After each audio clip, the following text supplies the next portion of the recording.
Our hearts beat to the city streets. We began to feel the fire. We rise like tall buildings as the chemicals they take us high.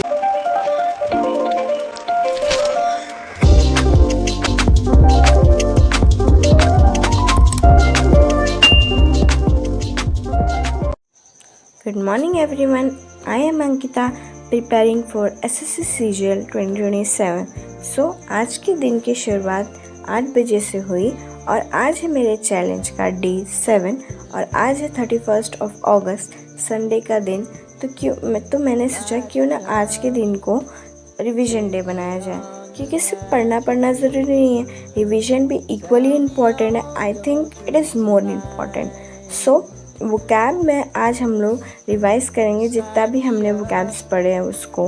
Grammar में हम लोग ने जितना भी noun पढ़ा, basic पढ़ा, उसको revise करेंगे। जीके में भी हम अपने स्टोनेज को रिवाइज़ करेंगे और यूजुअली मैथ्स का कैलकुलेशन, एडिटोरियल एंड रीडिंग करके हमारा टू डू लिस्ट कंप्लीट हो जाएगा। सो देखते हैं आज के हम लोग टारगेट कंप्लीट कर पाते हैं कि नहीं। सो अभी मैं अपने वोकैब में पहले 1 वर्ड सब्स्टिट्यूशन पढ़ रही हूँ, इडियम्स एंड फ्रेजेस पढ़ेंगे, फिर अपना सिनोनिम एंड एंटोनिम्स पढ़ के हमारा वोकैब सेशन कंप्लीट हो जाएगा।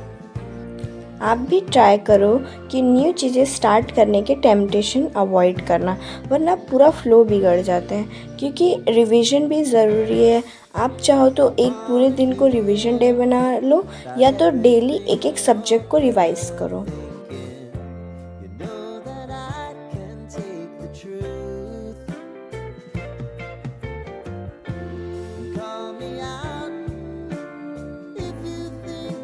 मैंने सोचा नहीं था कि मेरा इतनी जल्दी रिवाइज़ करके हो जाएगा, क्योंकि मैंने सोचा बहुत सारा टाइम लगेगा, बट नहीं, क्योंकि अब जब आपको याद रहती है कोई चीज़, उसको रीड करके बस उसको रिकॉल करना बहुत जल्दी हो जाता है, इसलिए जल्दी हो गया मेरा। और ज़्यादा मैंने अभी तक पढ़ा भी नहीं था, कुछ थोड़े बहुत ही पढ़े थे, जैसे हर सेक्शन में मैंने 100 पढ़ा होगा, तो 300 वोकैब्स को बस रिवाइज़ करना था, 1 घंटे में हो गया जो कि।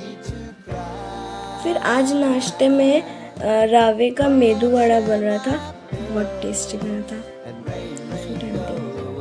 फिर आज दोपहर को थोड़े गेस्ट भी आए थे और मेरा भी मन कर रहा था कुछ नूडल्स खाने का, तो मैंने अपने लिए और उन लोगों के लिए नूडल्स बनाया। सो एक लंबे से ब्रेक के बाद, क्योंकि आज दोपहर में तो पढ़ाई हो नहीं पाई, सो आज शाम को हमने कुछ 5 बजे के आसपास पढ़ने बैठा। मौसम बहुत अच्छा था, तो मेरा मन कर रहा था बाहर ही बैठ के पढ़ने का। सो मैंने खटिया बिछाया और अपना स्टडी टेबल लेके आके बाहर ही ग्रामर सेशन स्टार्ट कर दिया। सो ग्रामर सेशन में मैं अपने नोट्स से रिवाइज कर रही हूँ। आप भी ये ट्रिक यूज़ कर सकते हैं कि एक ही जगह पे पूरा दिन बैठो मत, क्योंकि कभी कभी स्पॉट चेंज करने से ना माइंड फ्रेश लगता है, तो इसलिए मैं कभी कभी अपना स्पॉट चेंज कर देती हूँ। और मुझे तो भाई वेदर अच्छा हो तो मेरा पढ़ने का डबल मूड हो जाता है, सो मैं तो वैसे वाली हूँ। और हाँ, मैं जब रिवाइज़ करती हूँ ना तो बहुत लाउडली रीड करके पढ़ती हूँ, क्योंकि सुनने से भी ज़्यादा अच्छे से याद होता है, सो इसलिए। और बहुत शाम हो चुकी थी, अंधेरा हो रहा था, तो मैंने स्विच कर दिया अपना पोजीशन और अपने स्टडी टेबल पे आ गई। आधा घंटा ही पढ़ा बाहर।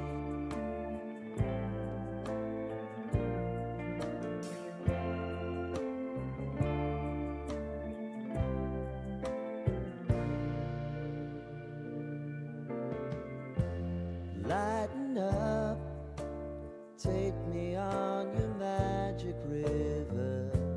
Tell me all your dreams align.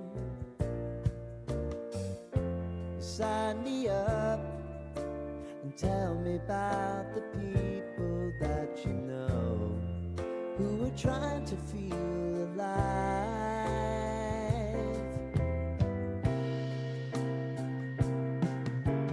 Life can get hard, so honey, if you need to cry, just come share my pillow and rain, rain, go away.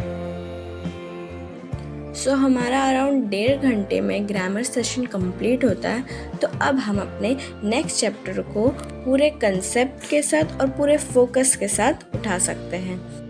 आज तो मेरी फुल पार्टी है और शाम को पापा ने सेव पूरी भी लेके आ गए, तो मतलब आज तो खाना तो कैंसिल ही था। तो अब हम स्टार्ट करते हैं अपना जीके सेशन, जिसमें मैं अपना स्टोन एज रिवाइज करने जा रही हूँ, जो कि मैं लूसेंट की बुक से करती हूँ। और हाँ, मैं सिर्फ हाईलाइटेड पॉइंट्स पढ़ रही हूँ। और क्या आपको भी एंशिएंट हिस्ट्री में बहुत कन्फ्यूजन होता है? प्रॉब्लम ये नहीं है कि इसके वर्ड्स कन्फ्यूजन है, इसके जो टाइमलाइन है ना, सर कुछ और बताते हैं, नोट्स में कुछ और लिखा है, एसएससी वाला कुछ और ही ऑप्शन देता है, तो फिर बहुत कन्फ्यूजन है। मैं कौन सा मानूं? मैं अभी भी कंफ्यूज ही हूँ। मैंने मेडिवल हिस्ट्री पूरा पढ़ चुका है, बस मेरा एंशिएंट बचा है। मॉडर्न भी थोड़ा बहुत पढ़ी हूँ, बट फिर भी मैं उसको वापस से पढ़ने वाली हूँ। बट मुझे एंशिएंट पे पता नहीं क्यों इतने कन्फ्यूजन हो रहे, तो मैंने सोचा क्यों न अपने हाथ से ही उसके कुछ नोट्स लिख लूँ, ताकि मैं अपने नोट्स बाद में रिवाइज करके समझ सकूँगी।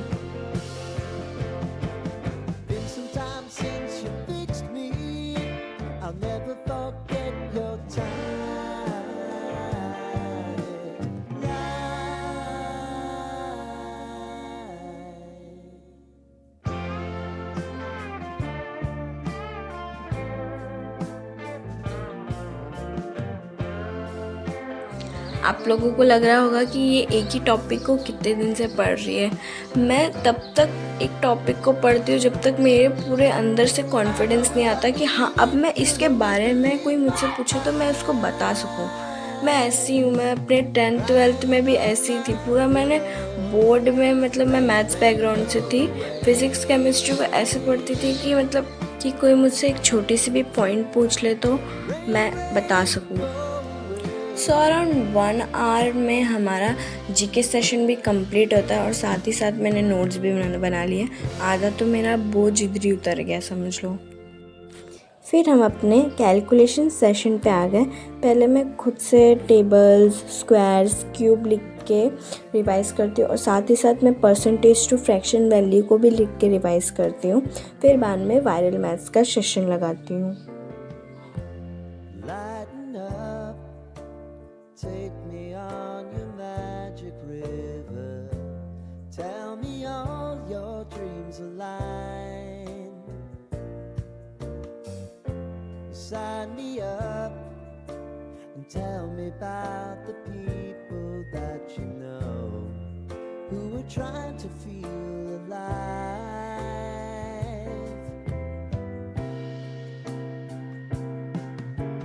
Life can get hard, so honey, if you need to cry,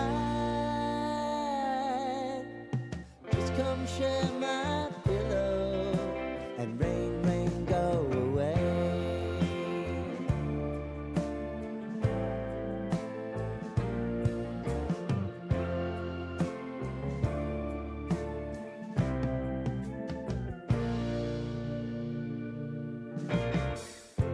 I wanna hear about everything you're ever thinking. So around 40 minute में हमारा कैलकुलेशन सेशन कंप्लीट होता है। ज़्यादा टाइम नहीं लगता है इसमें, और फटफट हो जाता है। फिर हम अपने एडिटोरियल सेशन पे आ गए।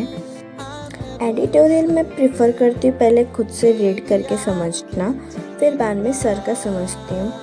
And editorial is like the compilation of each and every part of English, like vocab, grammar, reading comprehension.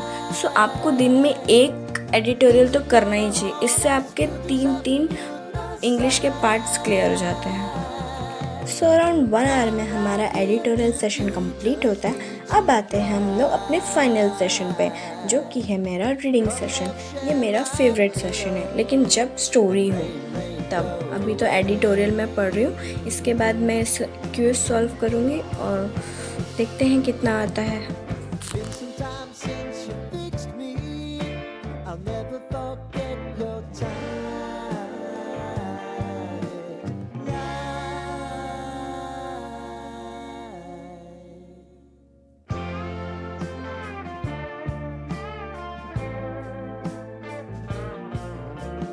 I mean, not good. I got 16 correct out of 20. But it's okay, we will improve ourselves slowly. After that, I have analyzed my answers because it is most important part of the quiz. So इसी के साथ हमारा to do list complete होता है. आज हमने अपना पूरा टारगेट टिक कर लिया अराउंड 5:40 आवर के स्टडी रूटीन में.